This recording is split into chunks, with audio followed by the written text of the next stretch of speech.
जंगल ज़रनिगार की कहानी। हिस्सा ओल, लालच का पहला बीज। जंगल ज़रनिगार एक ऐसा घना और सरसब्ज़ जंगल था जिसकी मिसाल दूर दूर तक न मिलती थी। ऊंचे दरख्त जिनकी शाखें आसमान से बातें करती थीं, नरम घास के कालीन और शफाफ नदी जो चांदनी रातों में चांद का अक्स अपने सीने में समो लेती थी। इस जंगल में हर जानवर अपनी फितरत के मुताबिक जिंदगी गुजारता था। कोई छोटा था, कोई बड़ा, कोई ताकतवर था, कोई कमजोर, मगर सब एक कुदरती तवाजुन के साथ जीते थे।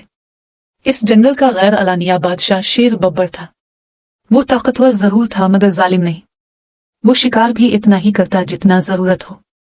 इसीलिए जंगल में अमन कायम था। लेकिन अमन हमेशा कायम नहीं रहता।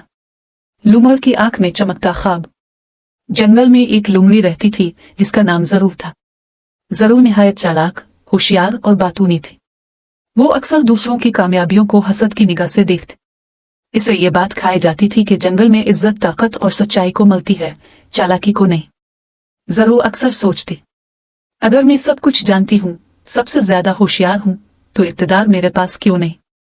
एक दिन वो नदी के किनारे बैठी पानी में अपना अक्स देख रही थी। अचानक इसकी नजर दरख्त के नीचे पड़े एक सुनहरी फल पर पड़े। वो कोई आम फल नहीं था। जंगल की पुरानी कहानियों के मुताबिक सुनहरी फल जिसे मिल जाए उसकी ख्वाहिशात बढ़ती जाती हैं और लालच भी। जरूर ने फल उठाया।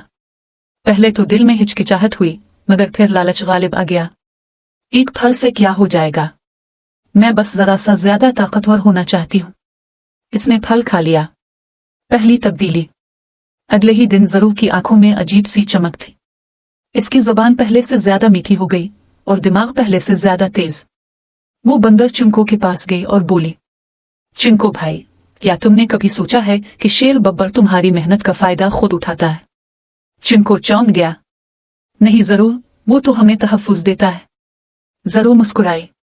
तहफ्फुज, या हुकूमत। सोचो, अगर जंगल तुम जैसे ज़हीन बंदरों के हाथ में हो तो कितना बेहतर हो। ये पहला बीज था, लालच का बीज। बुजुर्ग हाथी की तंबी। जंगल के सबसे उम्र रसीदा जानवर हाथी दांताराम थे। उनकी आंखों ने कई जमाने देखे थे। उन्होंने जरूर के बदलते रवैये को फौरन भांप लिया। उन्होंने जरूर को बुलाया। बेटी, तुम्हारे दिल में बेचैनी क्यों है। जरूर ने हंसते हुए जवाब दिया, बाबा जी, मैं सिर्फ जंगल का भला चाहती हूँ। दांताराम ने गहरी सांस ली। जो सिर्फ अपना फायदा देखे वो लालच में अंधा हो जाता है, और लालच जंगल को जला देता है। जरूर ने सर झुका लिया, मगर दिल में कहा, बुरा हो गया है, इसे नए जमाने की समझ नहीं। साजिश का आगाज। चंद दिनों में जरूर ने सांप का लिया, भेड़िया दर्शन और कुछ दीगर जानवरों को अपने साथ मिला लिया। सबको एक ही बात कही गई, तुम सबको वो नहीं मिल रहा जिसके तुम हकदार हो। लालच अब सिर्फ जरूर का नहीं रहा था, वो फैल रहा था।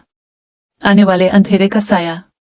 उधर जंगल में अजीब सी बेचैनी महसूस होने लगी। शिकार जरूरत से ज्यादा होने लगा। नदी का पानी गदला होने लगा। परिंदे कम होने लगे। शेर बब्बर ने दांताराम से कहा, कुछ ठीक नहीं लग रहा। दांताराम ने आसमान की तरफ देखा। जब लालच दिलों में घर कर ले तो फितरत भी कराहने लगती है। और दूर एक दरख्त की ओट में जरूर मुस्कुरा रही थी। ये तो बस शुरुआत है। अखलाकी इशारा पार्ट 1। लालच हमेशा छोटे फायदे से शुरू होता है, मगर उसका अंजाम पूरे निजाम को तबाह कर देता है।